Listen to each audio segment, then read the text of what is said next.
The music was a sickeningly sweet lie. It swelled and soared around me in the cavernous ballroom, drowning out the frantic, silent scream lodged in my throat. Every note from the string quartet was a mocking fanfare for my execution. I wasn't here to marry a king. I was here to be sacrificed. My name is Anya Rosewood, and 2 days ago I was a 23-year-old human single mom working 2 jobs in a rundown diner just trying to make rent in upstate New York. Tonight I was wrapped in a gown of white silk that felt more like a shroud, my body thrumming with a terror so deep it felt elemental. I gripped the small silver locket hidden under the high collar of my dress. Inside was a tiny, slightly blurred photo of Piper. My 5-year-old daughter. My heart. My whole world. Do it for Piper. Just get through the night, Anya. That was my mantra, the only thing keeping the fear from swallowing me whole. A week ago, a chillingly precise note had been taped to our front door. It didn't demand money. It didn't threaten me. It simply contained a single grainy photo of Piper, and a message written in smooth, unsettling script. She is unique. We are watching. Marry the king or we take her power. I didn't understand the power part, but I understood the threat. The moment I looked into the cold, ancient eyes of Alpha King Kian Hawthorne, the most powerful werewolf in the United States, I knew this deal with the devil was the only way. He had the guards, the walls, and the untouchable reputation that could act as a shield for my child. The doors to the altar parted, and the chatter of the assembled werewolf elite, all eyes cold, judging, and predatory, went silent. King Kian stood waiting. He was magnificent in a terrifying way, a giant shadow of a man in a tailored black suit that couldn't quite contain the raw power thrumming beneath his skin. His eyes were the color of polished jade, currently fixed on me with detached possessiveness. I was a transaction to him, a means to an end. But as I took my first trembling step down the aisle, my gaze snagged on the man standing exactly 2 paces behind him. Finn Holloway. He was the king's chief royal guard. A human in the king's court might not know the difference between an alpha and an omega, but everyone knew Finn. He was the shadow, the silent sentinel, the man who moved with a terrifying economy of motion. He was broader than the king, built like a fortress, and his dark, intense eyes seemed to pierce the polished floor. Tonight his gaze was locked on me. Not with judgment, but with an unsettling blend of alarm and deep, agonizing sorrow. It was the look of a man watching a tragic mistake unfold in slow motion. My head suddenly swam. The world tilted. Did I take too long to eat today? I chastised myself, forcing my silk-shod feet to move. I'd skipped a meal to handle the last-minute terror of moving Piper to a secure safe house with a trusted friend. I reached the altar. King Kian took my hand, his touch cold and impersonal. "You look satisfactory, human," he murmured, his voice a low rumble that only I could hear. "Thank you, your majesty," I whispered, the words scratching my throat. The ancient, formal ceremony began, the words of the contract binding me to the king: body, loyalty, and silence. I forced myself to nod, to repeat the vows, my mind entirely focused on the sound of Piper's innocent laughter from that day we visited the playground. Safety. Security. I am building your castle. As the high priest prepared for the final sacred ritual, the blood claim that would cement our union, a small crystal glass of deep crimson liquid was presented to me. It was a ceremonial wine, I was told, a king's offering. "Drink, my bride," Kian commanded, his smile thin and chilling. I brought the glass to my lips, the sweet metallic scent hitting me. The moment the liquid touched my tongue, I knew. This wasn't wine. This was a paralyzing, heavy narcotic. My legs instantly turned to liquid. My vision fractured. They drugged me. Panic, sharper than any knife, sliced through the chemical haze. Why? To ensure compliance? To make sure I didn't scream when he took me? I heard a sudden, sharp, low growl. It wasn't King Kian. My head snapped up, my failing eyesight struggling to focus. King Kian was distracted by a commotion near his younger sister, Vivian, who looked furious, her eyes narrowed like a viper's. In that split second of chaos, Finn, the silent bodyguard, was suddenly there. His hand was under my elbow, steadying my falling body before anyone else noticed. His scent, wood smoke and cold granite, was overpowering in my proximity. "Stay still, Rosewood," he hissed, his lips barely moving. His voice was raw, unfamiliar. "Don't move. Don't fight it." I couldn't speak, but my eyes pleaded with him. "What is happening?" The high priest, oblivious to the king's distraction, mistook the movement. He thought Finn was guiding me for the final step. He brought the obsidian blade down, slicing the king's palm. A thick drop of the king's blood beaded, ready to be pressed against my own, sealing the claim. But the drug was too fast. The world tilted again and I fell forward hard. I didn't hit the floor. I crashed directly into Finn's solid chest. In that instant everything went silent. The music, the crowd, my own frantic heartbeat. Gone. The king's drop of blood meant for my palm didn't land. Instead I felt a searing, unbelievable heat erupt on my neck, right where my pulse hammered. I was too far gone to feel the sharp prick of a blade, but the heat spread like wildfire, a burning brand being pressed into my skin. My last fragmented vision was of Finn, his face contorted in a mask of pure, unadulterated shock and horror, his eyes shut tight in a grimace of pain. He was gripping my shoulders so hard I knew I'd bruise. Then the true agonizing heat hit. A shock of electrical current, a blinding light behind my eyelids and a voice, not an audible voice, but a primal ancient roar that echoed directly in the hollow space of my soul. Mine. And then blessed blackness. I woke up hours later, naked and disoriented, in a bed fit for royalty. Softest silk sheets, a room scented with expensive woods and silence. I was alone. The marriage. It's done. Piper is safe, I thought, a desperate hollow relief washing over me. I tried to sit up, my head throbbing, the effects of the drug slowly dissipating. I raised a trembling hand to my neck, to the spot where I felt that terrifying burn. My fingers brushed against something raised and undeniably real. A clean, silver-threaded scar, shaped like a small, intricate crown. My sight was drawn to the polished mahogany bedside table. Sitting on top of it was a single, pristine white glove. And next to it, folded neatly, was a note written in the crisp, imposing handwriting of the king. I snatched it up, my eyes devouring the words. The claiming ritual was a success, my Luna. Rest. You belong to me now. Your child is secure. Do not leave this room until my return. I crumpled the note, a sick feeling rising in my stomach. I was the king's. I was safe. But the feeling of wrongness was a physical weight on my chest. Then I saw it. Just above the king's note, pinned beneath the white glove. A simple silver signet ring, its crest an ancient, unfamiliar mark. 2 interwoven wolves, one black, one silver. This wasn't King Kian's crest. I turned the ring over in my palm. It was warm. I knew that heat. It was the same heat that had branded my neck. The same heat that resonated deep in my core now, pulling at something ancient and terrified inside me. The door clicked open quietly. I froze, heart hammering. Finn Holloway stepped into the room. The chief royal guard.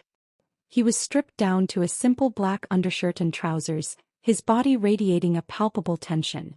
He didn't look at my face. His eyes were fixed on the scar on my neck, then on the signet ring in my hand. His jaw was clenched so tight the tendons stood out like ropes.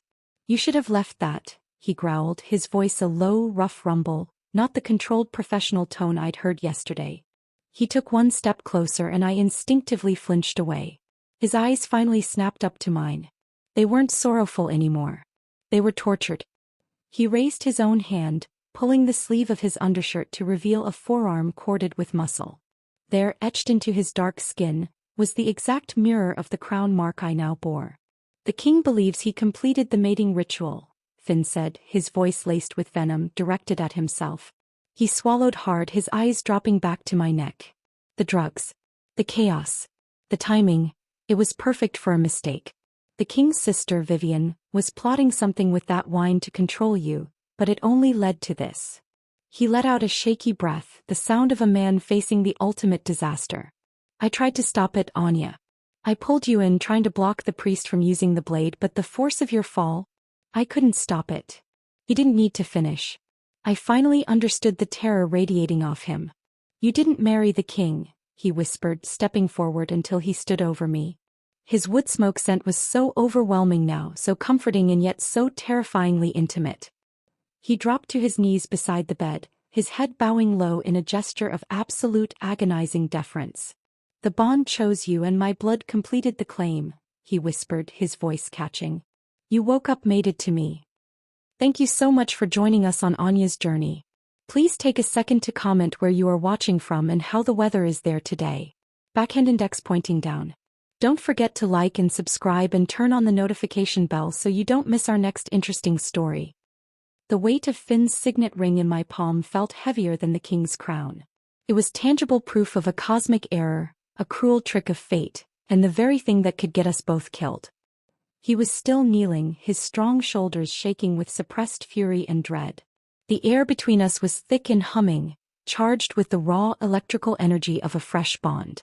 I could feel his frantic heartbeat, the surge of adrenaline and a powerful instinctual need to protect me that warred with his unwavering loyalty to his king. It was terrifying and deeply intoxicatingly real. "Get up, Finn," I whispered, my voice hoarse. I scrambled backward on the large bed, pulling the sheets up to my chest. "The king. He thinks the bond is his," Finn finished, his voice a low, painful rasp. He finally rose, his eyes fixed on the silver crown mark on my neck. That mark, I realized with a sickening jolt, wasn't just a sign of mating. It was the mark of his lineage. It was the true crest of the king's most ancient, hidden bloodline, one he wasn't supposed to reveal. My mate was guarding a secret more dangerous than his position. He quickly scanned the room, his movements efficient and predator-like. The high priest only saw a brief collision. The king was distracted by Vivian. "He only touched your hand to present the wine. He never physically sealed the claim. But he believes he did. The drugs made the memory hazy for everyone involved. So we tell him," I said, my voice shaking. "We tell him it was a mistake." Finn's head snapped up, his dark eyes flashing with an intensity that stole my breath. "No. Absolutely not. Anya, listen to me. If King Kian discovers that his most trusted guard, the man who holds half the power of the throne under his own secret oath, accidentally mated his new human bride, he won't just banish us. He will execute us both for treason and theft of the Luna. And worse," he lowered his voice, dropping the signet ring into my hand and closing my fingers over it. "He will assume you deliberately engineered this to steal his power. He will hunt down your daughter, Piper, as a threat to his stability. He's ruthless. You know that." The mention of Piper was a cold splash of reality. My shield. My reason. "So we lie," I stated, the fear turning into cold, desperate determination. "We fake a bond with the king. It's not just faking, Anya. We have to suppress the bond between us." He took a step back, putting distance between us, his face a mask of iron control. "You are human, which helps. You won't feel the king's true presence as strongly as a wolf would. But I am an alpha, stronger than most. If I lose control, if I give in to the pull of our mate bond for even a second, the king will know. He will smell it." He walked to the dresser and pulled out an ornate wooden box. It was lined with dark velvet. Inside, he selected a small, clear vial filled with a viscous, amber liquid. "What is that?" "Ancient pack remedy. Dulls the strongest instincts. I'll take a larger dose daily." "For you." He reached into his pocket and produced a thin leather cord. "This is a suppression charm. Wear it now. It won't hide the mark, but it will help mute the initial psychic shock of the bond until your human constitution adapts." I didn't argue. I didn't even question the magic. I just snatched the cord from him, sliding the knot until the small, carved wooden bead rested over the silver crown mark on my neck. "Now we establish the rules of our deception," Finn commanded, his eyes hard and military-focused. He started pacing, a coiled spring of anxiety and duty. "Rule 1. You are terrified of me. Absolutely terrified. The king trusts me because I am loyal, discreet, and utterly untouchable by his court's gossip. He needs to believe I am nothing more than furniture to you. Speak to me only when required. Do not meet my eyes." Easy, I thought, suppressing the overwhelming instinct to reach out and touch his arm, to tell him I felt his panic. "Rule 2. You must never, ever speak of Piper. Not to me, not to the king, and especially not to Vivian. The king's sister arranged this marriage. She is smarter than she lets on. She will be looking for a weakness in your story. Your daughter is our biggest vulnerability." "I've already moved her," I said, swallowing hard. "She's with a friend far from here." "Good. Keep her location secret even in your own mind. I will find a way to verify her safety later. But for now, act as though she doesn't exist." "Rule 3. I whispered. He stopped his pacing, his eyes finally locking onto mine. A quick, searing moment of connection that felt like a bolt of lightning. Rule 3: the king will test you. He will be cold. He may be cruel. He may withhold affection or attention to gauge your reaction. You must play the dutiful, terrified yet resilient human bride. You must accept his coldness as the natural order. Never show him the kind of comfort or ease that a true mate would. I took a deep breath, clutching his signet ring tighter. I can do this. I've been acting like I'm fine for years. Just as I finished the sentence, a loud metallic clang echoed from the heavy oak door. Luna Anya Rosewood, a voice boomed from the hall. King Kian requests your immediate presence in his private study. Dress swiftly. Guard Holloway accompany her.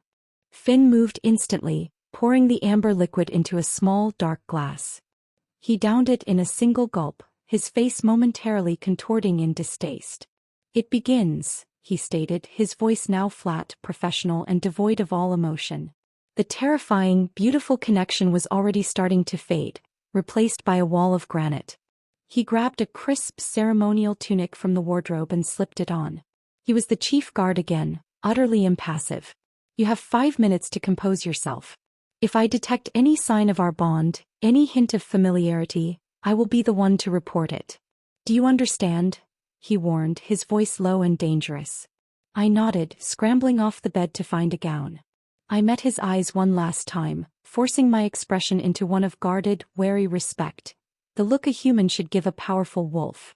I am terrified of you, Finn. I am terrified of the king. I am terrified of this whole castle. But most of all, I am terrified of losing my little girl. Dressed in a simple gray wool dress, I followed Finn through the gilded halls. My stomach was churning. Every glance from a passing maid or a patrolling guard felt like an accusation.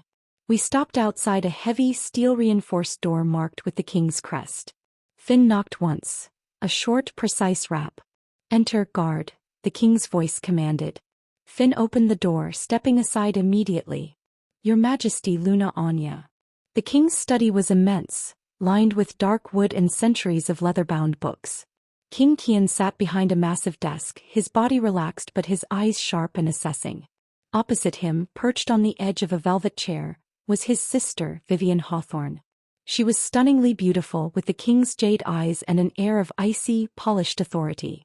Her smile as I entered was a masterpiece of cold, false warmth. Welcome, Luna, Vivian purred, standing up and gliding toward me. My brother was just telling me how the ritual went. Such a quick, powerful bond. But then King Kian's touch is known to be overwhelming. She extended a hand and I took it, her grip surprisingly strong. Thank you, Lady Vivian, I managed, my voice even. I moved to stand before the king's desk, keeping my head bowed slightly, respecting the alpha's space.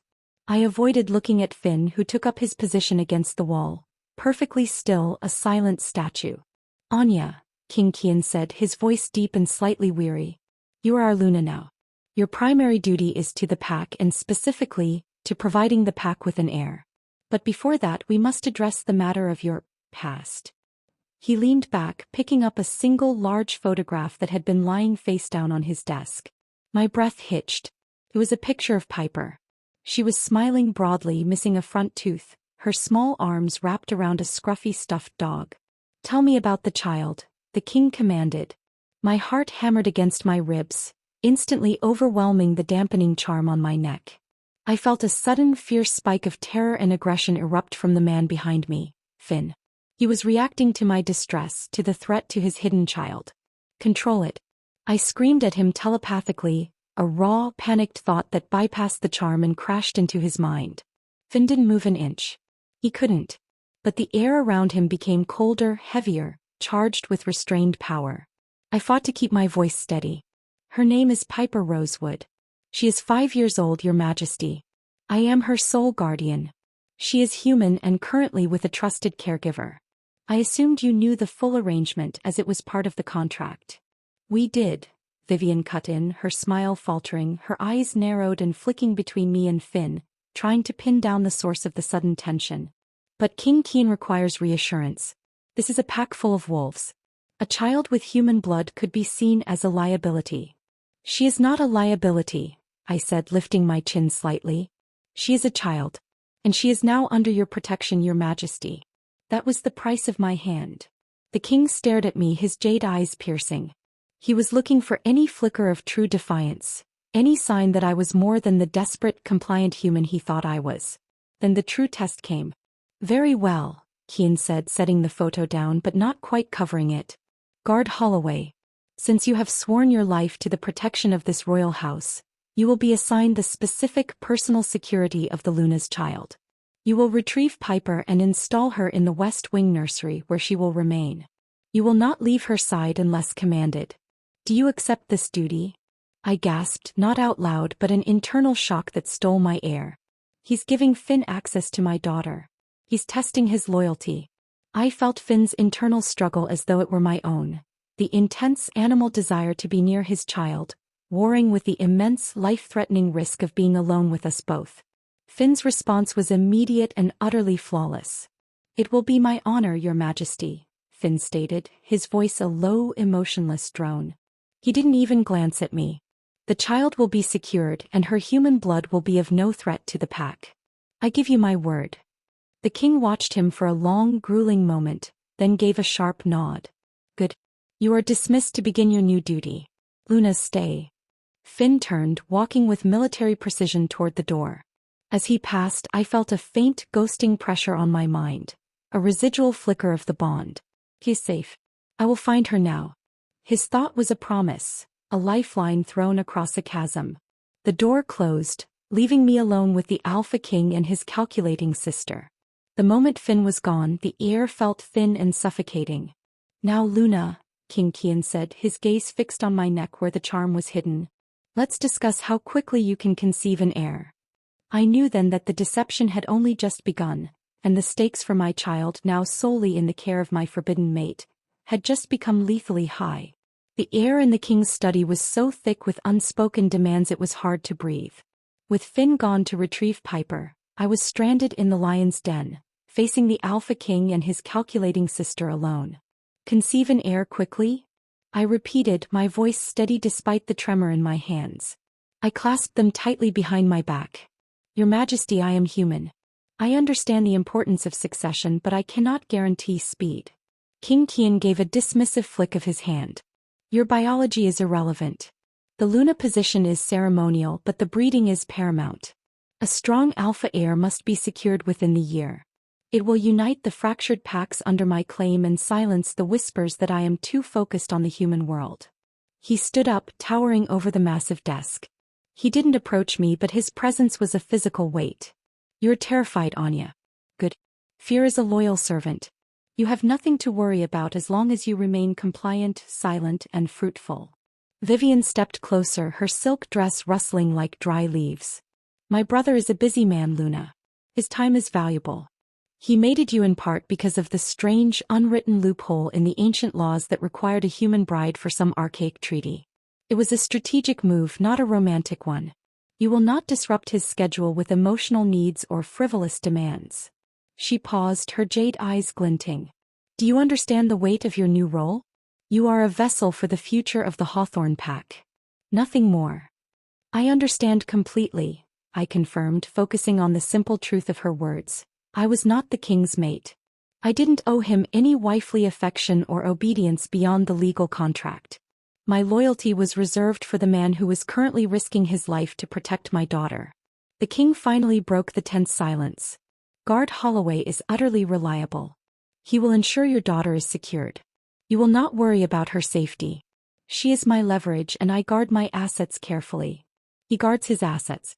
That's all Piper is to him. Collateral. The thought was sickening, but it provided a strange kind of comfort. If Piper was his leverage, he wouldn't intentionally harm her. Thank you, Your Majesty, I murmured, bowing my head. Kian dismissed me with a gesture, then returned to his work, already forgetting I was there. Vivian, however, followed me out. The king has given you the West Wing private suite, she said, her voice dropping to a conspiratorial whisper as we reached the vast hallway. It's the most secure. Guard Holloway will have a smaller room adjacent to the nursery. He is to be your constant shadow, Luna. My brother insists that since you are human and frail, you must be guarded at all times. Do not mistake his guard's constant presence for kindness. It is merely necessary security. She paused, her lips curving into a smile that didn't reach her cold eyes. And do try to look a bit more pleased, Luna. You just married the most powerful alpha king in the States. You should be basking in your good fortune, not acting like you're walking to the gallows. I forced a weak smile. The magnitude of the honor is simply overwhelming, Lady Vivian. I am grateful. She studied my face for a moment longer, clearly searching for the lie. When she found nothing, she gave a stiff nod and turned away, her mission to needle and intimidate complete. I walked the rest of the way to the West Wing alone, the vast palace feeling like an opulent, endless prison. The West Wing was exactly as promised. Luxurious, heavily guarded, and utterly desolate. My suite was larger than my entire apartment back home. I tossed the silver signet ring onto a velvet armchair, watching the light catch its ancient crest. He's with her now. My maid is with my daughter. The thought sent a painful mix of terror and relief through me. Piper had never been around a powerful wolf before. Her suppressed gifts, that strange pale glow that appeared when she was highly emotional, were a secret only I knew. What if Finn and Alpha sensed something? I didn't have to wait long. An hour later, the heavy oak doors to the wing opened and Finn walked in, followed by 2 armed guards carrying my meager luggage. Trailing behind him was a tiny figure in a mismatched pink sweater and jeans. Piper. She looked small and utterly bewildered. "Mommy," she cried, her little legs pumping as she ran across the large floor. I dropped to my knees, enveloping her in the fierce, protective hug that had sustained us both for 5 years. I buried my face in her soft, dark hair, breathing in the scent of playground dust and bubblegum. "Oh baby. You're here. Are you okay?" The big man was quiet, she whispered against my ear, glancing back at Finn, who was directing the guards with clipped orders. "He made me put on a funny necklace, Mommy. It tickles." I gently pushed her back and saw it. A small dark wood bead on a leather thong identical to the one I was wearing. Finn had put a suppression charm on Piper too. He knew instinctively she needed it. "It's a special princess necklace, honey," I lied easily, kissing her forehead. "It helps you sleep in the big cold castle." Finn dismissed the guards and the heavy doors sealed shut. We were alone in the huge suite. He walked toward us, his face still the unreadable mask of the chief guard, but the air around him was now subtly different. The dampening charm fought a losing battle against the presence of his blood mate and his child. "The child is settled, Luna," he said, his voice flat and formal. "Thank you, Guard Holloway," I replied in the same tone, rising to my feet. I positioned myself slightly in front of Piper, creating a physical barrier. "You may retire to your post now." He stopped a few feet away, his arms crossed over his massive chest. "I have been ordered to ensure her comfort. She will require familiarity in food. Where is her nursery?" "Through that door." I pointed to a smaller suite connected to mine. Piper, sensing the coldness between us, clutched my hand tighter. "Are you mad at the big quiet man, Mommy? He gave me a chocolate bar in the car." Finn's eyes flickered down to Piper, and for the briefest fraction of a second the mask slipped. His eyes softened, an intense, possessive warmth flooding the dark depths. It was the look of a father. He suppressed it instantly, but I saw it. "I am never mad at those who follow the king's orders, Piper," I said, looking at Finn. "But we must always respect the rules of the king's castle." Finn cleared his throat, returning to his role. "The king has asked that you dine alone in your suite for the first few nights, Luna. To acclimatize. I will oversee the preparation of your food and the child's." I nodded, watching him walk into the nursery. I let out a shaky breath, finally allowing myself to slump onto the velvet armchair. Piper, sensing her moment, climbed onto my lap. "Mommy, I don't like the king. He's too shiny and loud. I like the quiet man better." I squeezed her tight. "Me too, baby. But we must never tell anyone that, okay? We have a new secret. Our most important secret." Dinner was served an hour later. A lavish, unnecessary feast for 1 adult and 1 child. Finn brought the trays in himself, standing by the door while I fed Piper and ate a few bites of the rich food. As he collected the plates, he kept his voice low, his back to the nursery door. "Vivian is the problem. She will try to poison you, not directly, but through slow-acting herbs or by interfering with the royal healer. I've put a counteragent in your water. It will make you feel slightly unwell, but it will keep you safe." "Poison? I thought I was too valuable to the king," I whispered, horrified. You are valuable, but Vivian wants you docile and easily controlled. She also knows the king doesn't truly love you. She wants to ensure you don't find a way to make him genuinely bond to you. Tonight I will take over the guarding shifts for your suite. The other guards can't be trusted. He finished stacking the plates, then stood up, his massive frame blocking the light. Tonight you must establish the deception fully. When you go to sleep you will leave your door unlocked. The king will come to your room. You must act the part of the willing though terrified bride. My blood ran cold. He's coming tonight? But the drugging, the ritual. He won't care. He believes the mating is complete. He views this as the final sealing of his claim. This is the hardest part, Anya. If you reject him, the contract is broken and Piper is forfeit. You have to endure this for her. I will be in the next room with her listening. I will not fail to keep you safe from the real threats in this castle. I closed my eyes, a single hot tear tracking down my cheek. Enduring the king's touch, knowing my true mate was mere feet away, guarding my child. It was a torture I wouldn't wish on anyone. Anya. The use of my name, the sudden softness in his tone, broke through my composure. I looked up. Finn had moved closer, so close I could smell the wood smoke scent fighting the antiseptic bitterness of the suppression drug on his breath. His eyes were wide, anguished, and for the first time since the wedding he reached out. He didn't touch me. He only hovered his large hand an inch above my shoulder, then quickly retracted it. The king's mating bond will be cold, formal, and empty for you, Anya, he said, his voice husky with pain. But the one between us, I'm fighting it every second. I can feel the life force of our child in the next room. I can feel your fear. I know what I am asking of you.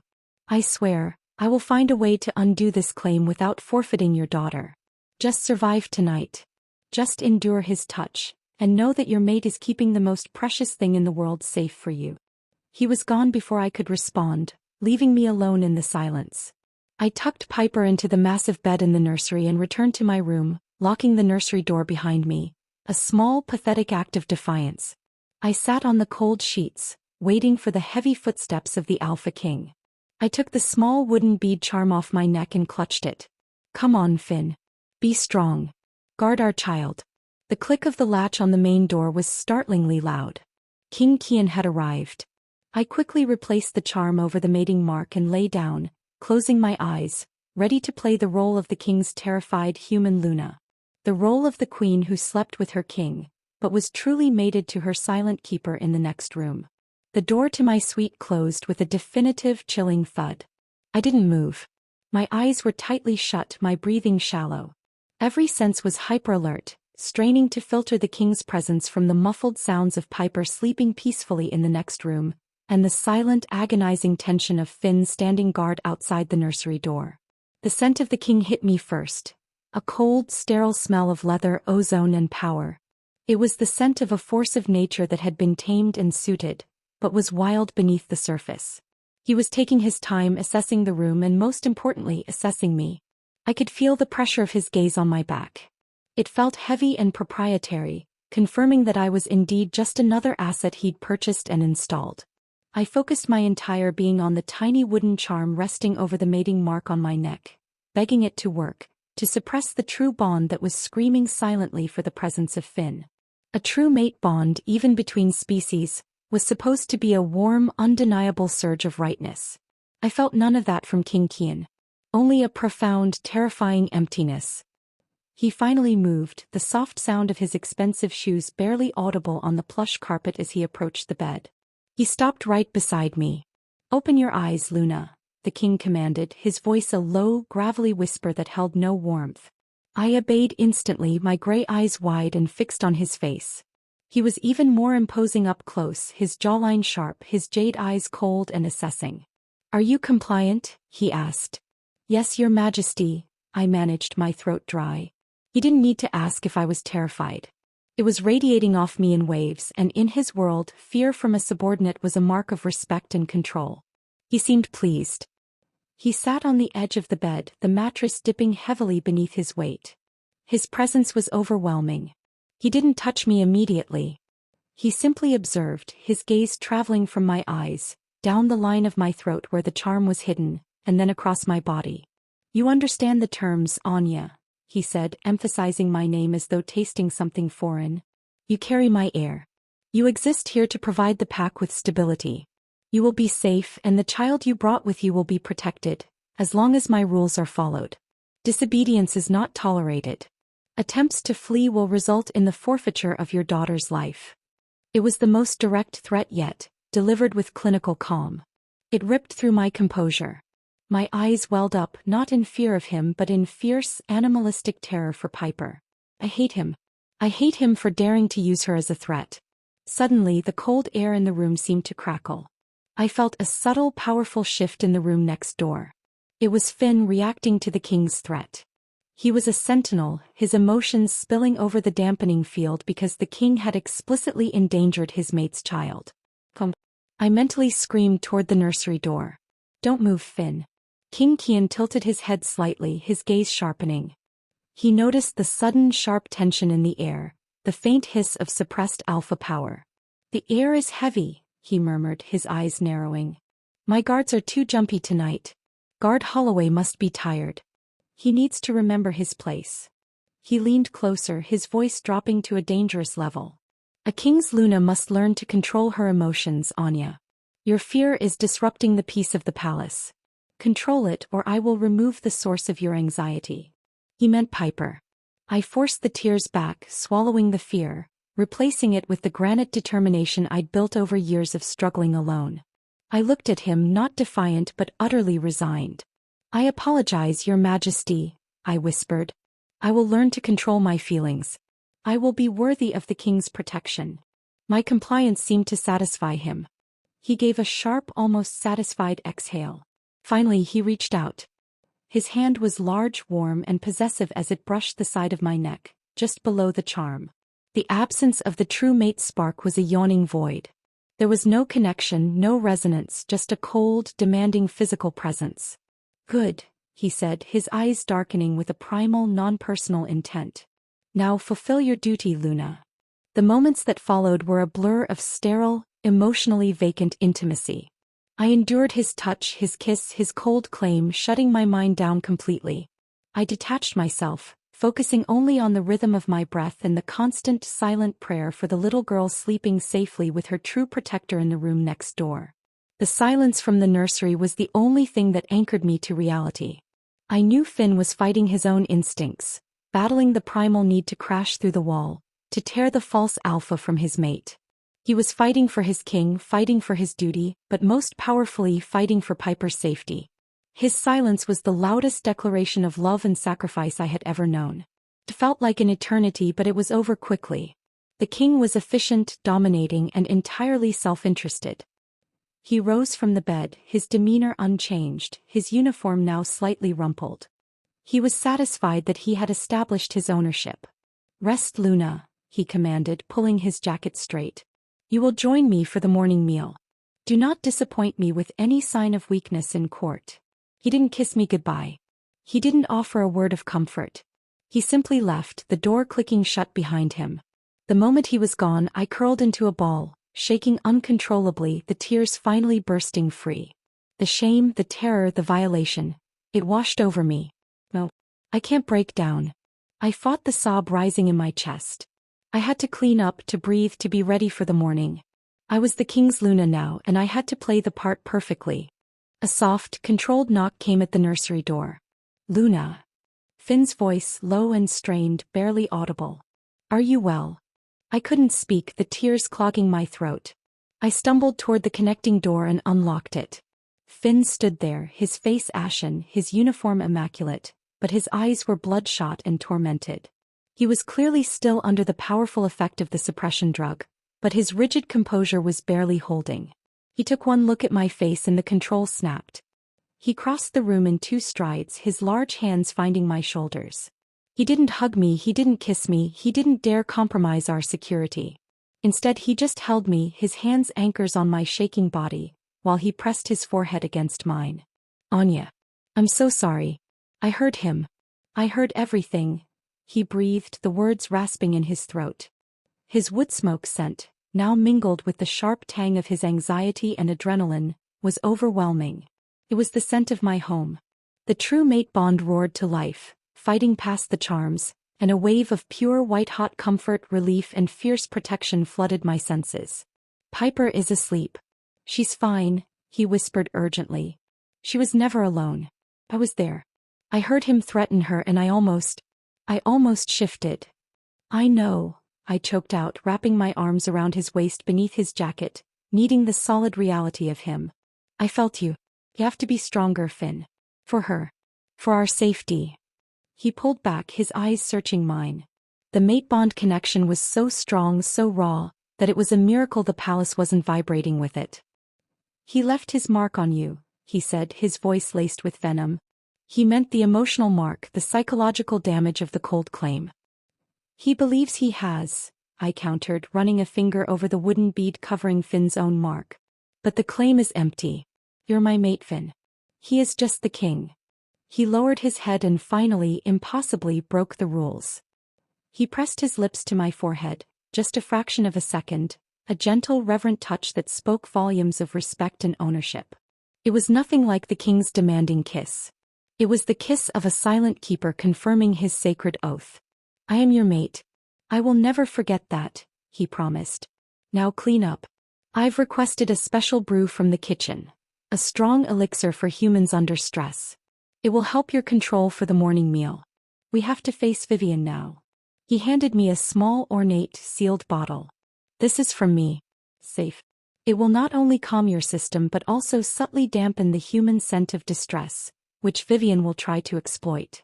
He looked at me, his face set in stone once more. We are bound now, Anya. My survival depends on your deception. Your daughter's survival depends on my loyalty to the king. Do not break. Not yet. He left, returning to the nursery to stand guard over the one person who mattered most. I walked to the massive marble bathroom, the bottle clutched in my hand. I stared at my reflection. A scared human in a rich man's bed, secretly mated to the king's guard, preparing to face a lethal enemy at the breakfast table. I was no longer Anya Rosewood, the timid diner waitress. I was the Luna of the Hawthorne pack and I had a life-and-death game to play. I tilted the bottle and drank the powerful metallic elixir down in one long gulp. The suppressive elixir Finn gave me was potent. It tasted like bitter iron and mountain herbs, but within minutes, it calmed the hysterical tremor in my hands and wrapped a cool mental shield around my emotions. I felt numb, distant but crucially controlled. I dressed in a gown of dark emerald velvet that had been laid out, expensive, formal and chosen, I was sure, to highlight my pale human fragility against the wolves' rich colors. I looked the part of the new Luna, subdued, slightly shell-shocked but unquestionably compliant. Finn was waiting outside the nursery door when I emerged. He stood at attention, a portrait of unwavering, stone-cold professionalism. He didn't look at me, but I felt a familiar, protective presence settle around me, a silent affirmation that he was alert and ready. The king awaits in the grand dining hall, Luna, he stated, his voice devoid of all personal inflection. I will escort you. As we walked, I allowed myself a quick, intense mental search for Piper. The bond, despite the charms, was active enough for me to sense her presence. A soft, steady pulse of life force radiating from the closed nursery. She was safe, sleeping under the watchful eye of the true mate and father she didn't know she had. The grand dining hall was everything the king's study was not. Bright, sprawling and filled with the low murmur of power brokers. The Alpha King, Kian, sat at the head of a massive, polished table, surrounded by his inner circle, the Alpha Council. I recognized some faces from the wedding, all of them powerful wolves with eyes that scrutinized my every move. But the true viper was seated directly to the king's right, Vivian Hawthorne. Her morning gown was a blazing shade of crimson, designed to demand attention. She greeted me with a wide, dazzling smile that was colder than ice. Luna Anya. You survived the wedding night with the king's renowned intensity. My brother is pleased, I trust, she purred loud enough for the entire table to hear. It wasn't a question, it was a subtle dig reminding everyone that I was merely a human struggling to keep up with the alpha world. I kept my expression placid and my gaze respectful. King Kian is generous in his protection and patience, Lady Vivian. I am eager to begin my duties. I took the seat opposite her, beside a severe-looking, older alpha who barely nodded in greeting. Finn took his usual post, standing behind the king's chair, The perfect silent guard. King Kian finally spoke, cutting the tension with a low, dismissive wave of his hand. Enough, Vivian. The Luna is here to observe and learn, not to entertain your courtly games. She's my possession. That is all the pack needs to know. He looked at me, his jade eyes assessing my lack of distress. You are pale, Luna. Are you ill? The question was a test. If I admitted weakness, I'd give Vivian an opening to suggest I wasn't fit to bear an alpha heir. Just overwhelmed by the majesty of your court, your majesty, I replied smoothly. I apologize if my fatigue distracts from your meal. It does, he said, not unkindly but with utter detachment. See to it that it doesn't happen again. The meal proceeded with excruciating slowness. The Alpha Council discussed border disputes, rogue pack movements and political treaties. I said nothing, focusing on my plate, acting the part of the meek, simple human bride who was entirely out of her depth. But I was listening.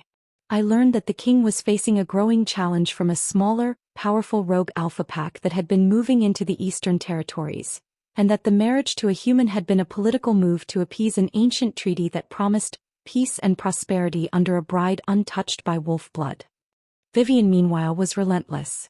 It must be difficult for you, Anya, coming from your humble background, she remarked, dabbing her lips with a napkin. We are so accustomed to the resources of the pack. Did you know the West Wing alone requires a staff of 30? I imagine your child is finding the transition quite overwhelming.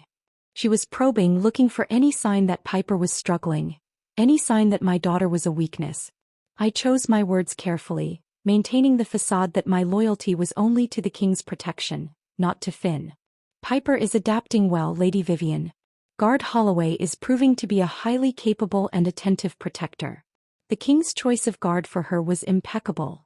Finn, standing less than 10 feet away, remained a perfect statue. He did not flinch, but I felt a surge of cold, focused pride through the bond, a reward for acknowledging his role correctly. Vivian's smile tightened. Guard Holloway is indeed loyal but attentive to a human child? He is not known for his patience. Perhaps I should take over the oversight of the child's security. A woman's touch, you know. This was a direct, dangerous challenge. If Vivian got access to Piper, she would undoubtedly discover her unique qualities. Or worse, attempt to use the child against me. I looked directly at King Kian. With all respect, Your Majesty, the child's security was my price for this union. I trust your chief guard completely. I would feel significantly more secure if the task remained with the man you trust with your own life.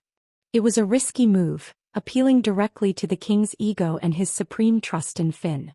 Kian paused, knife and fork suspended. Anya is right, Vivian, the king said, his voice flat. The guard's post is fixed.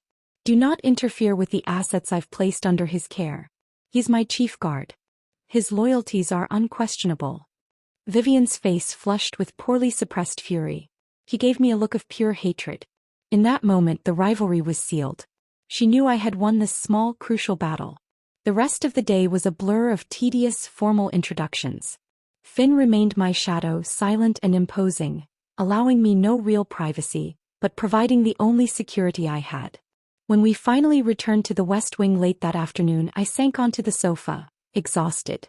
Finn locked the outer door and stepped toward me, his professional mask finally cracking under the privacy of the suite. You played the part of the meek bride well, Luna. The king is satisfied with your obedience. And you were flawless in your defense of my post, he said, his eyes reflecting a deep admiration. Vivian is dangerous, I whispered, rubbing the sore spot on my neck where the charm rested. She's looking for the flaw, Finn. If she ever gets near Piper. He nodded grimly. That is why I will not leave the nursery. The suppression charm on Piper is strong, but a wolf's natural scent detection is stronger.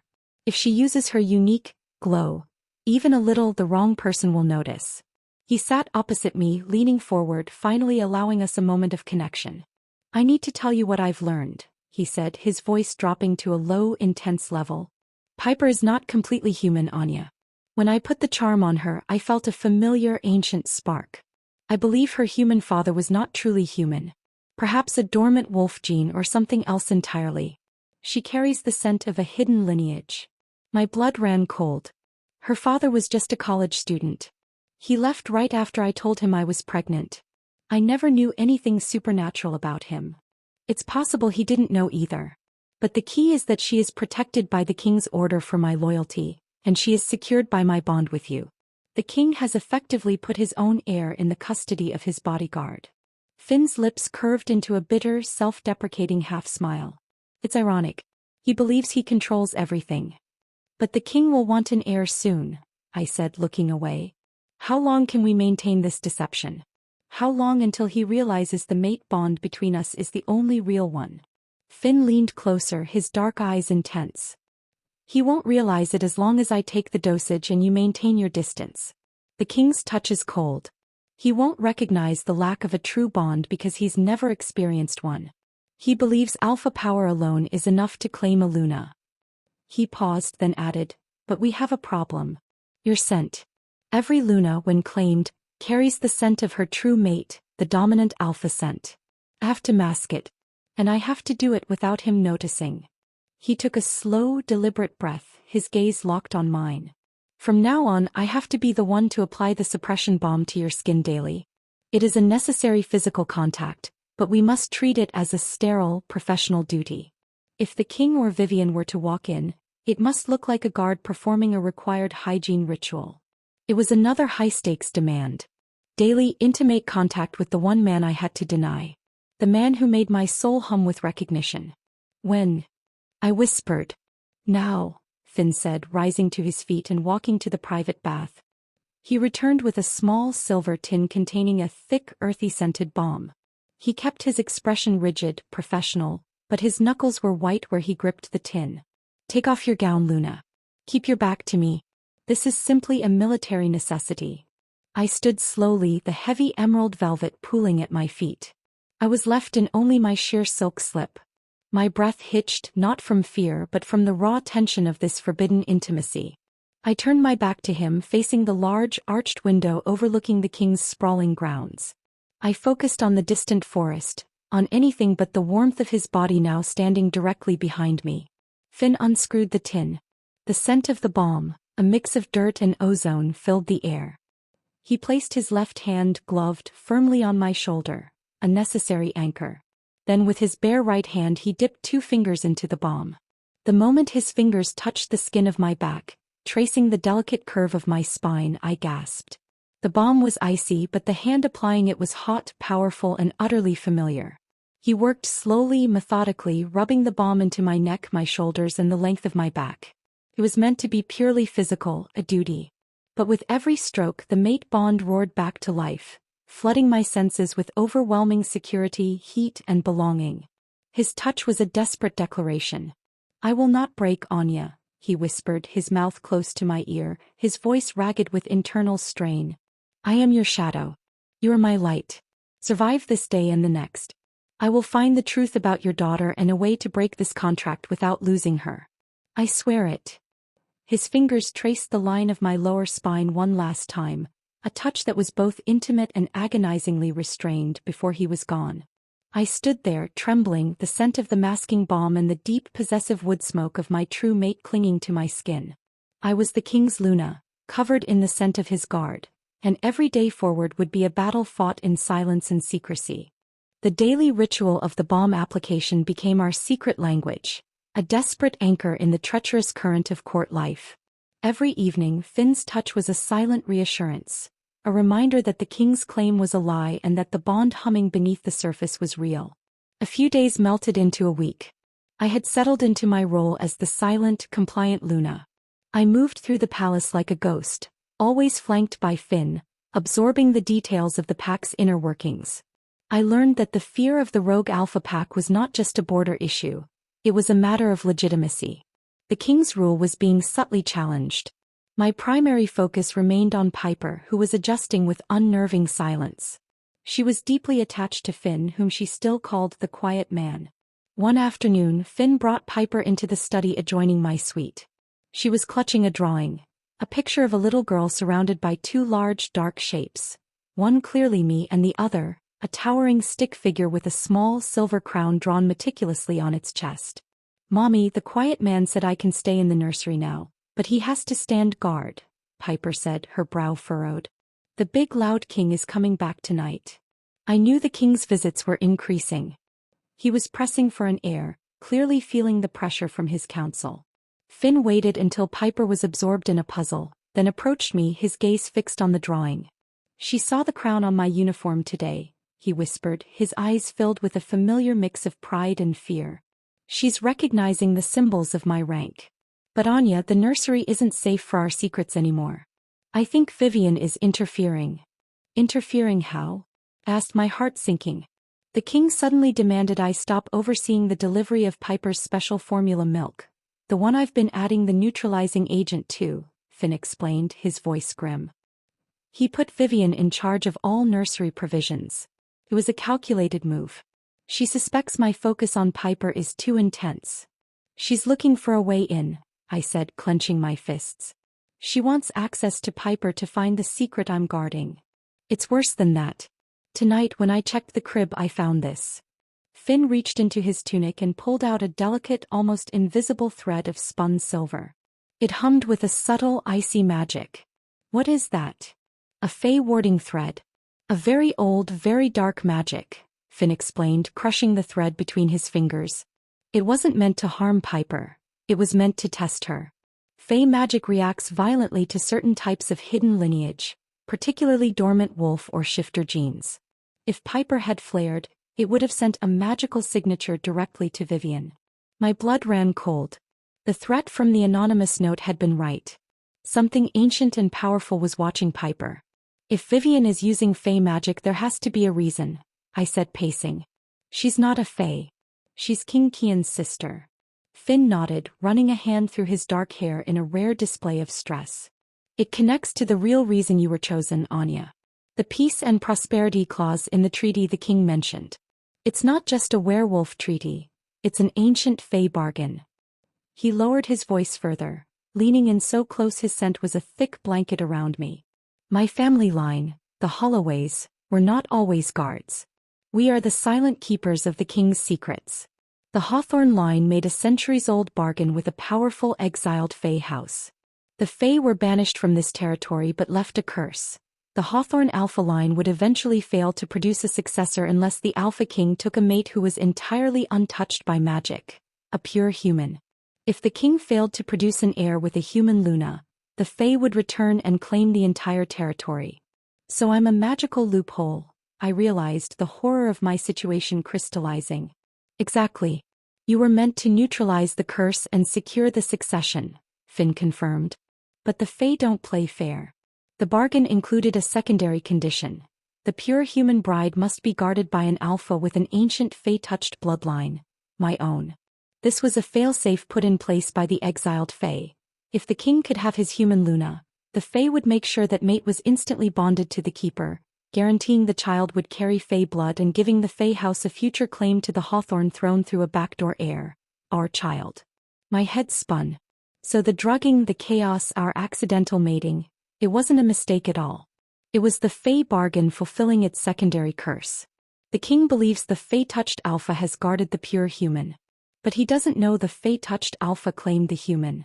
And the king's sister Vivian, she knows about the Fae bargain. She's trying to disrupt it to secure her own power, but she doesn't know she's working against the Fae's own curse, Finn concluded. "She's trying to prove you are not pure human and the easiest target is Piper." Suddenly the suppression charm on my neck began to burn. Piper, who had been quiet, let out a small high-pitched cry. "Mommy, the quiet man's picture. It's glowing." We both turned. The silver crown on Finn's stick figure drawing was radiating a faint, pale, silvery light. The same light I'd only ever seen around Piper when she was in extreme distress. "Piper, stop. Close your eyes, baby," I commanded. Finn was already moving, scooping Piper up. "It's the distress, Anya. It's reacting to the revelation of my bloodline. She's recognizing a piece of her own heritage." He rushed her into the nursery and I quickly followed. He gave her a calming dose of the neutralizing agent and held her close. The silvery light faded, but the fear didn't. "We have to move her, Finn," I insisted. "No. Before Vivian finds another way to test her." "We can't," Finn countered, his voice steadying. "The king would notice her absence immediately. But I have a plan. The king is holding a private high-stakes meeting tonight with the Alpha Council and a representative from the Fae territory, a Fae emissary. Everyone will be distracted. Vivian will be there too. He looked at me, his eyes resolute. I will use this distraction. I am going to sneak Piper out of the West Wing and into a secure hidden passage that leads beneath the palace, a place only the keepers know. I will leave her there with supplies and a powerful Fae-repellent ward. She will be safe from both the king and Vivian's prying eyes. It's temporary but necessary. You're leaving her alone? In a tunnel. I whispered, fear constricting my chest. I won't be far. I will leave her right before the king's meeting, and I will be waiting there when the meeting is over. It's the only way to keep her completely away from Vivian's scrutiny and secure her hidden bloodline until we find a permanent solution. He gently placed his large, calloused hand on my cheek. I will be risking my life to do this, Anya. But she is our daughter, and I will not let the king or the Fae bargain steal her from us. His commitment to our child, even while bound by duty to the man who controlled his fate, solidified my own resolve. Do it, I said, nodding firmly. But you must get through the meeting with the king and the Fae emissary. Do not look at me. Do not speak to me. Be his perfect shadow. Our lives depend on your ability to play the loyal guard tonight. He gave a sharp, decisive nod, his hand lingering for a brief electric moment on my skin. Tonight I secure our child. Tomorrow we focus on breaking this curse and exposing Vivian's true plot. Later that evening the deception was at its breaking point. Finn, silent and tense, escorted me to the king's private war room, a much smaller, more intimidating space than the grand hall. The atmosphere was thick with the scent of anxious alpha wolves and the sharp, metallic smell of Fae magic. The Fae emissary, a terrifyingly beautiful woman with hair the color of ice and eyes that shimmered with gold, was seated across from King Kian. I took my seat at the end of the table near the king. Finn positioned himself directly behind me, his usual post. I could feel the heat radiating off his body, and the low, primal thrum of his anxiety. Piper is gone. He's safe. The meeting began. The Fae emissary spoke in soft, hypnotic tones, confirming the terms of the ancient bargain and reminding the king of the penalties for failure, the entire territory falling under Fae claim. Then the emissary looked directly at me, her golden eyes piercing through my enforced calm. The human Luna smells strange, she mused, her voice like chimes. A scent of control, King Kian. Are you certain your human mate is compliant? And why does the human scent have undertones of the keeper's lineage? The entire room went silent. King Kian's body stiffened. Vivian's gaze snapped from the emissary to me and finally to Finn, who was a statue behind my chair. I could feel the mate bond flare to life, a silent, urgent command from Finn to breathe. I kept my gaze fixed on the table, offering a small, submissive smile. I am compliant, emissary. The king is simply very thorough. His guard applies a special balm to ensure I remain protected from the aggressive scents of the wolves in court. A human frailty, I'm afraid. A balm applied by the keeper, the emissary repeated, a slow, predatory smile spreading across her lips. How very thorough indeed. King Kian, you follow the letter of the bargain. But the Fae always look for the true nature of the heart. Be careful that your keeper does not become a thief. Her eyes flashed and I felt a sudden, sharp, invisible push. A magical probe aimed at me. Before I could even flinch, Finn's hand shot out. It rested for a split second, imperceptibly, on the small of my back. It was not a touch of comfort but a deliberate act of blocking. The surge of pure alpha power mixed with his ancient Fae-touched blood slammed into the probe and rebounded. The emissary gasped, her composure finally breaking. She looked at Finn, who stood there impassive, a shadow of loyalty, yet radiating an undeniable bone-deep power. The Fae emissary had tested the king's Luna and found a powerful alpha already guarding her. She had been repelled by the true mate. The emissary gave a high, delighted laugh that was completely unhinged. The Fae bargain is protected, King Kian. Your keeper is utterly loyal to the fulfillment of the terms. I am satisfied. She rose and swept out of the room, leaving behind a baffled king and a furious Vivian. Finn had played his part perfectly. He had secured the king's peace treaty and protected the biggest secret of all. But as the door closed, I felt an intense, possessive grip on my mind. A residual flash of the mate bond, filled with raw relief and a fierce, newly unleashed dominance. You're mine, Luna. And now, my alpha power has protected you in front of the Fae. Your true claim is sealed. The danger was over for the night, but the true reckoning was yet to come. The moment the Fae emissary left the war room, the atmosphere changed from tense negotiation to simmering hostility. King Kian looked baffled, but satisfied that his position was secured. Vivian, however, was radiating fury. She knew she had lost a critical battle against the Luna, and the Fae's confirmation of my protection had sealed her fate, for now. The Fae were highly pleased with the Keeper's loyalty, the king mused, looking past me at Finn. Guard Holloway, your vigilance is noted. You may return to the West Wing. Ensure the Luna's security remains absolute. Yes, your majesty, Finn stated, his voice a smooth, low drone of obedience. I rose quickly, eager to leave. Finn and I had to reconnect to confirm Piper's safety and solidify our next move. As we walked the long, empty halls back to the West Wing, I kept my eyes fixed on the path ahead, but I reached out mentally. Is she safe? Finn didn't respond with words, but the silent wave of relief and fierce protectiveness I received was a complete answer. She's secure. Stay focused. The deception is about to break. We reached the West Wing. Before Finn could unlock the heavy oak door, Vivian materialized from a side corridor, her crimson gown flowing, her face a mask of cold, controlled rage. Anya. A word before you retire, she commanded, her voice sharp. I stopped, turning slowly. Finn immediately positioned himself between Vivian and me, becoming a granite wall. Lady Vivian, I am under the king's orders to maintain strict security protocols tonight, Finn stated flatly. And I am the king's sister, Guard Holloway. This concerns the Luna's health. Step aside. My orders supersede your rank in matters of the Luna's personal protection. Vivian ignored him, her jade eyes fixed on mine. It is strange, isn't it, Luna? The way the King's Guard protects you with such intensity. And you, a fragile human, seems so oddly resistant to the Alpha King's power. It must be that bomb.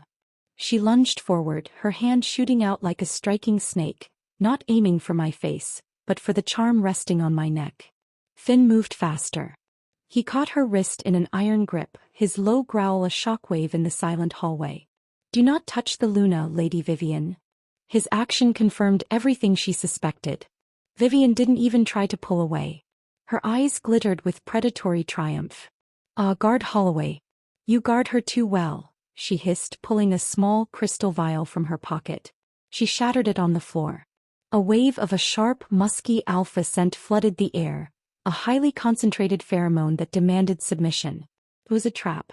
The scent was meant to trigger a primal reaction in me, either submission or outright terror, and expose my weakness to Finn, hopefully causing him to react violently and break his composure. I stood firm, the suppression charm and Finn's own mental wall shielding me. But the scent of raw, dominant alpha was too much for the man beside me. Finn released Vivian's wrist, staggering back a half step. His eyes widened and the polished control shattered. The heavy pheromone scent clashed violently with the wood smoke scent of my mate. He was overwhelmed, not by the scent's dominance, but by the instinct to protect his mate and their child from a perceived threat. Get away from her, Vivian. Finn's voice was no longer a guard's monotone. It was a deep, resonating alpha command powerful enough to make the stone walls tremble. Vivian gasped, stumbling back. That command wasn't the voice of a mere guard. It was the voice of a dominant alpha. You. Vivian shrieked, pointing at Finn. You're the thief. You took the claim. The scent, the protection, it's yours. You're not just a keeper, you have the lineage. The chaos was loud enough to bring the palace guards running. In the confusion, a new, authoritative voice cut through the noise. What is the meaning of this commotion? King Kian rounded the corner, his face thunderous. He took in the scene, his sister pointing at his guard, Finn's chest heaving and my pale, terrified figure behind him. He inhaled deeply, smelling the heavy mix of the alpha pheromone, Finn's adrenaline, and the faint, unmistakable scent of mating bond on me. But the king made the fatal mistake of believing his own power. He believed the bond was his. Vivian, cease your hysterics. Kian roared. Holloway, control your temper. What did you do to my sister? Vivian seized the moment, playing the injured party perfectly. Brother, he attacked me. And he's lying to you. The Luna, she is mated to him. Look at them. They smell like an actual bond. He's been poisoning the line to steal your throne through this human. The king turned his terrifying gaze on Finn. Holloway. Is this true? Finn straightened, his immense body radiating a controlled, lethal calm. He made the only choice that would save Piper. He chose the truth of his bond over the lie of his loyalty. I am bound to the Luna, your majesty, Finn admitted, his voice now entirely his own, strong, resonant, and unapologetic. He reached up and tore the suppression charm from my neck, casting it aside. The moment the charm was gone, the mate bond exploded into pure, visceral reality. The wood smoke scent of my true alpha flooded the air, and my soul seemed to leap toward his. The silver crown mark on my neck flared bright. At the same moment, Finn tore open his tunic, revealing the identical mark now glowing fiercely on his chest. The king looked from Finn's chest to mine, his own face slack with utter disbelief and pure destructive rage. His entire worldview, his control had been shattered. Treason. King Kian bellowed, his voice splitting the air. He was a picture of betrayal. My own guard. I gave you my absolute trust. Finn didn't flinch. He used the power of the true bond to push me physically behind him, shielding me. You trusted me to follow the terms of the Fey bargain, your majesty, Finn stated, his eyes blazing with alpha power. The Fey demanded the human bride be guarded by the keeper with the Fey-touched bloodline. They decreed that the Luna would bond to her true protector, not to the king, to ensure the next generation carried the necessary hidden lineage. You have secured the kingdom's peace by fulfilling the curse. Vivian screamed, realizing the extent of the disaster. He's lying. He planned this. He is not lying, Lady Vivian, I spoke up, my voice surprisingly strong, bolstered by the power of my mate standing before me. You poisoned me and used Fey magic to expose me. The Fey emissary confirmed that the keeper's loyalty protected the claim. The claim it protected was his, not yours. King Kian let out a terrifying, heartbroken roar. He charged at Finn, pure wolf rage fueling his body. Finn didn't draw a weapon. He didn't fight his king with lethal force. Instead, he channeled the raw power of his hidden lineage, the Fey-touched alpha power that was now officially bonded to the Luna. The two alpha energies met in a collision of shockwaves. The palace guards were thrown back by the force. Finn stood his ground, radiating an insurmountable defense. You cannot kill the Fey's chosen protector and the Luna's mate, King Kian, Finn commanded, his voice shaking with the effort of holding back his full power. It will forfeit the entire territory to the Fey. The bargain protects the true mate and by extension your kingdom. Your true heir is now safe, guarded by its true father. The king froze, his rage warring with the cold, hard reality of politics and survival. He knew the terms of the ancient Fey bargain. He knew Finn was right. Killing him meant destroying his own kingdom. He backed away, his body trembling with defeated fury. He looked at me, then at Finn, then at the silver mark glowing on my neck. Take her, the king finally bit out, his voice hollow. Take the West Wing. You will remain my keeper, Finn. You will continue to guard the Luna and the heir. You are bound by your oath to protect this kingdom even as you steal its Luna. You are confined to the West Wing. You will never leave her side. But if you try to take the throne, I will find your child and destroy her. He turned to his sister, who was still sputtering denials. Vivian, you have proven yourself to be a reckless fool. You will be confined to the South Wing. The Luna will not be troubled by you again. The king left, his presence a defeated storm. The guards quickly secured the hallway, now firmly under the command of the newly revealed bonded keeper. Finn turned to me, the alpha power receding, replaced by the profound relief of a man who had faced death and found life. It's done, Anya. The truth is out. We are mated. We are confined, but we are safe. I stepped into his arms, finally allowing myself to be claimed, completely and utterly. His embrace was the home I had been searching for my entire life. Piper, I murmured into his chest. She's safe in the tunnels. The safest place in the castle.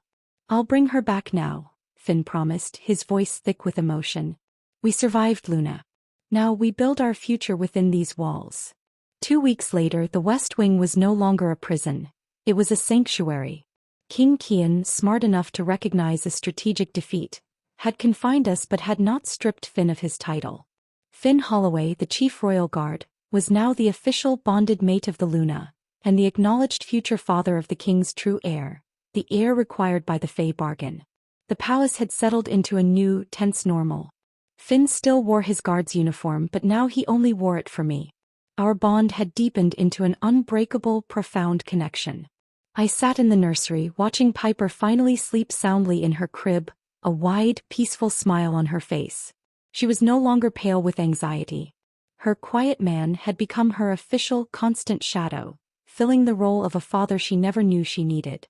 Finn had told her a beautiful, simple story of how a brave guard had been commanded by the king to protect the princess and her mother forever. Finn stood behind me, his large arms wrapping around my waist, his chin resting on my shoulder. His scent, wood smoke and granite, was the only thing I ever truly wanted to breathe. "She has your eyes, Luna," he murmured, his thumb rubbing the silver crown mark on my neck. "But she has my stubbornness." "And your lineage," I countered, smiling. "The ancient Fae-touched alpha bloodline. The one that saved us all." We both knew the truth. The Fae had won the long game. They had secured an heir with their bloodline on the throne of the Hawthorn Pack, all under the king's desperate need for a pure human. King Kian had traded the throne for the stability of his kingdom. We were confined, but we were together. We had a child, and we had an undeniable, powerful bond that no one could ever break. "I was drugged and forced to marry the king," I whispered, leaning my head back against his shoulder. "But woke up mated to his bodyguard," Finn finished, his voice deep and warm, confirming the ultimate beautiful irony of our life. "Thank you so much for watching. I was drugged and forced to marry the king, but woke up mated to his bodyguard. I hope the intensity and emotional roller coaster kept you hooked until the very end. Comment below and tell me, what part of the story did you find most intriguing? Was it the moment Anya woke up to the wrong mate, or the reveal of the ancient Fae bargain? What do you think happens to Vivian now? Does she accept her defeat, or is she plotting her revenge from the South Wing? Your subscription is a massive support for me and means the world to me. Like and subscribe so you don't miss my next interesting story. See you soon.